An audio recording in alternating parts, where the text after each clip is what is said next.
लोकसभा चुनाव के नतीजे साफ हो चुके हैं और एनडीए को बहुमत मिल गया है। चुनाव परिणाम से बीजेपी को बड़ा झटका लगा है, लेकिन सबसे ज्यादा भद एग्जिट पोल की पिटी है। साथ ही बीजेपी के बम्पर जीत की भविष्यवाणी करने वाले चुनावी रणनीतिकार प्रशांत किशोर के दावे भी हवा में उड़ गए हैं। उन्होंने मीडिया से बात करते हुए दावा किया था कि बीजेपी को स्पष्ट बहुमत मिलता हुआ दिख रहा है। बीजेपी के नेतृत्व वाले एनडीए इस चुनाव में 300 का आंकड़ा भी पार नहीं कर पाया।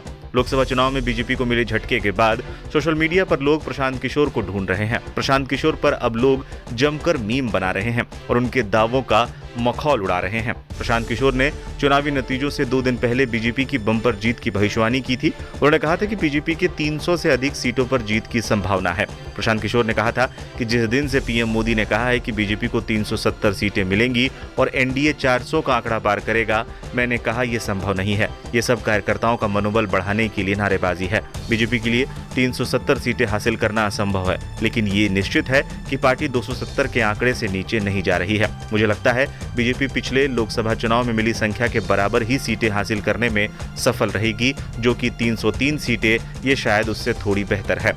प्रशांत किशोर ने एग्जिट पोल के आंकड़े सामने आने के बाद अपने एक्स हैंडल से एक पोस्ट किया था, जिसमें उन्होंने लिखा था, अगली बार चुनाव और राजनीति की बात हो तो अपना कीमती वक्त खाली बैठे फर्जी पत्रकार, बड़बोले नेताओं और सोशल मीडिया के स्वयंभू विशेषज्ञों की फिजूल की बातों और विश्लेषण पर बर्बाद मत करिए। इसी पोस्ट को लेकर अब प्रशांत को घेरा जा रहा है।